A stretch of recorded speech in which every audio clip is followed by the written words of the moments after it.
আজকে আমরা একটি কম্পিউটারে দারুণ একটি টিপস দেখব। টিপসটি হলো আমাদের ব্যবহৃত কম্পিউটারটি খুব দ্রুত কিভাবে রান করা যায় সেই বিষয়টি আমরা আজকে দেখব। হলো কিভাবে একটি ট্রি ফাইল তৈরি করতে পারি। ট্রি ফাইলটি তৈরি করার জন্য আমরা একটি কোডিং করব এবং এই কোডিংয়ের মাধ্যমে একটি ট্রি ফাইল তৈরি করব। এই ট্রি ফাইলের সুবিধাটি হলো আমরা একবার যদি ফাইলটিতে ক্লিক করি আমাদের পিসি 1000 বার রিফ্রেশ হয়ে যাবে। তো এই রিফ্রেশমেন্টের কারণে আমাদের পিসির ইন্টারনাল যে সফটওয়্যারগুলো রয়েছে সেই সফটওয়্যারগুলো স্মুথলি রান করবে। তো এই ট্রি ফাইলটি আমরা উইন্ডোজ 7, 8, 10, 11 পিসিতে ব্যবহার করতে পারবো। তো চলুন আমরা দেখি কিভাবে ট্রি ফাইল তৈরি করব সেই পদ্ধতিটি। তো আমাদের গতানুগতিক যে পদ্ধতি আমরা ব্যবহার করি, উইন্ডোজ প্লাস আর বাটন প্রেস করি, সেখান থেকে আমরা ইনপুট বক্সের TREE লিখে ওকে দেই, ওকে বাটনে প্রেস করি, তাহলে আমাদের পিসিটি রিফ্রেশমেন্ট নেয়। এই কাজটি যদি আমরা কোডিংয়ের মাধ্যমে করি তাহলে আমাদের পিসি আরও দ্রুত ফাস্টলি ওয়ার্কিং হবে। তো সেজন্য আমাদের যে কাজটি করণীয় সেটি হলো আমরা মাউসের রাইট বাটন ক্লিক করব, করে নিউ অপশনে ক্লিক করব, সেখান থেকে আমরা টেক্সট ডকুমেন্ট অপশনে ক্লিক করব। টেক্সট ডকুমেন্টের যে ফাইলটি আমরা দেখছি এই ফাইলটিকে আমরা ওপেন করব। ওপেন করে এই ফাইলে আমরা কোডিং করব ECHO space OFF off, then হলো ইন্টার বাটন প্রেস করব।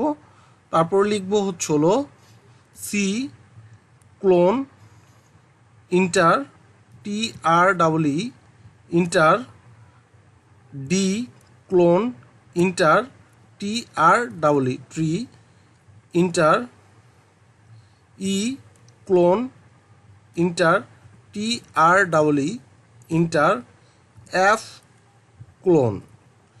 এখন আমাদের লক্ষণীয় বিষয় হলো যে আমাদের দিস পিসি বা মাই কম্পিউটার যেটি রয়েছে সেখানে আমাদের প্রবেশ করে দেখতে হবে যে আমাদের ড্রাইভ কয়টি। আমাদের যদি CDE হয় 3টি ড্রাইভ, তাহলে আমাদের এখানে কোডিংয়ে 3টি ড্রাইভ পর্যন্ত উল্লেখ করতে হবে।